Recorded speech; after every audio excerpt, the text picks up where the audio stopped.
Herschel Walker keeps giving us some hot takes, some interesting moments on the campaign trail. So Patriot Takes grabbed this video here. This is special in a number of ways. Take a look. In my book, I'm not sure what book he's reading, it says, a house divided cannot stand. Has he not read that in his Bible? Maybe not, because we may not be reading the same Bible. Is that not true? I think he's reading that Marxist Bible. Marxist Bible? Okay, now, I'm going to get to more on that in a second.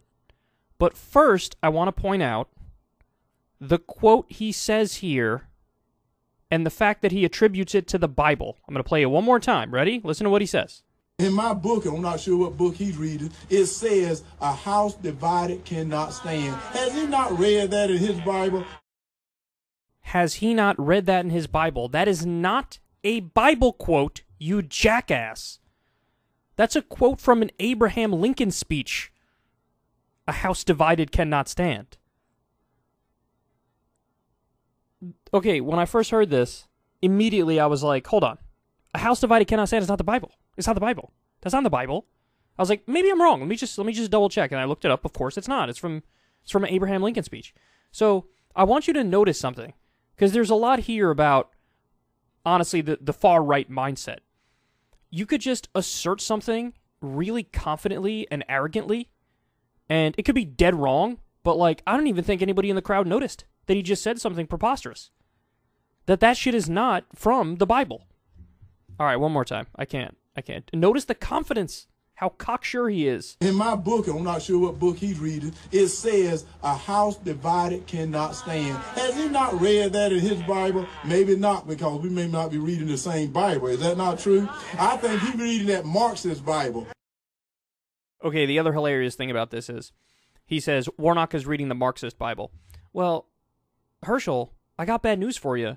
In many instances, Jesus was a socialist before socialism existed. So, I mean, look, this is, okay. I'll just give you direct quotes.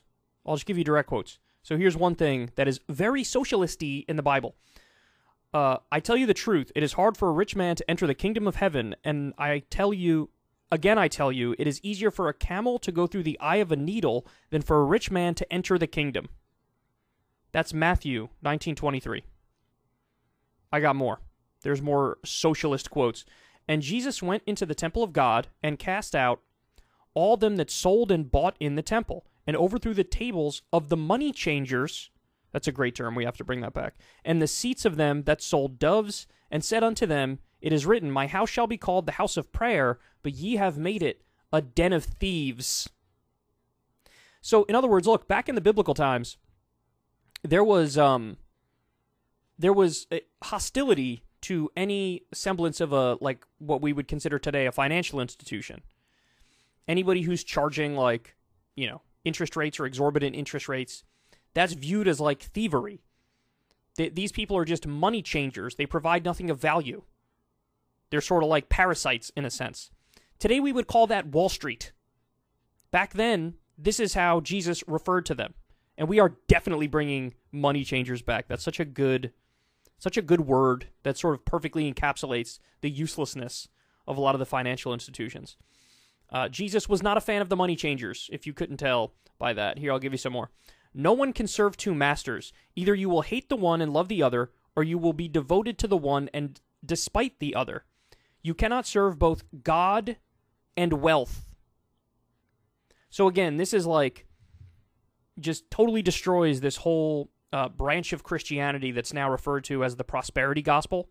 It's a very like capitalist, materialist, consumerist version of Christianity, where the idea is like, God wants you to be really successful and really rich and a narcissist and get the nicest car. And, this is whole, Creflo Dollar is one who pushes this idea. I think Joel Osteen, to one extent or another, pushes it, although it might not be as brazen as it is with Creflo Dollar and some others. But this is the prosperity gospel, right? This is Jesus basically saying the opposite. You cannot serve both God and wealth. Everybody knows this dude was like, like a hippie commie before hippies or commies existed. Now, that's not to say that in other parts of the Bible, it's not the opposite, right? There's genocidal psychopathic nonsense in other parts. There's no doubt about that. But it is a consistent theme that, like, extreme wealth is bad. There's a consistent theme in the Bible. There's more, like the meek shall inherit the earth. Let's see. To one who strikes you on the cheek, this is the classic pacifist line of Jesus, turn the other cheek. Like, if they hit you on one cheek, show them the other cheek. And they got some more quotes in this article on it. But look, it's amazing to me that, the right thinks they have effectively co-opted Christianity so that the only reasonable interpretation is to, like, be a Republican and be a Christian. How many parodies have we seen of, like, Republican Jesus? Like, what, a Jesus who's massively pro-gun? A Jesus who wants to, cut the extended child tax credit? A Jesus who wants to cut taxes for the wealthy and deregulate the money changers? It's not a thing. That's not a thing. Again, there are parts of the Bible, particularly the Old Testament, but even parts of the New Testament that are, kind of warlike in a sense and genocidal, but consistent themes in the Bible are pro-immigrant and anti-wealth. They refer to immigrants in the Bible as sojourners, and you're supposed to treat them like like they're your family, basically. But again, Herschel will just ignore the parts that he doesn't like and grasp the parts that he does like. That's what he'll do. That's what they all do. And so, but it's just amazing. Like, you're taking a shot at a pastor on the issue of Christianity. Like, I'm pretty sure that dude could, bury you in a Bible quoting contest, right? He reading that Marxist Bible. Apparently you didn't read any Bible because you thought the Abraham Lincoln quote came from the Bible. The guy is such a fucking fraud, man. He is. He really is. And now we know he paid for like 47 different abortions and even threatened some of the women and pressured them to get the abortion, then lied about it brazenly. This is why his son turned on him. Because his son, Christian Walker, who's very right-wing in his own respect, thought, my dad's going to come out. My dad told me he's going to come out, get ahead of all the scandals by saying, pull the Eminem trick. Hey, here are all the bad things I did. Here's how wrong I was. Here's how terrible I was, but I'm a changed man. Instead, he didn't do that. He hid his past, and then now that it comes up, he lies about it. So anyway, please, Warnock, take this guy down. If you want to see me and Crystal Ball interview legends like Noam Chomsky, Cornel West, and more, subscribe to Crystal Kyle and Friends on Substack.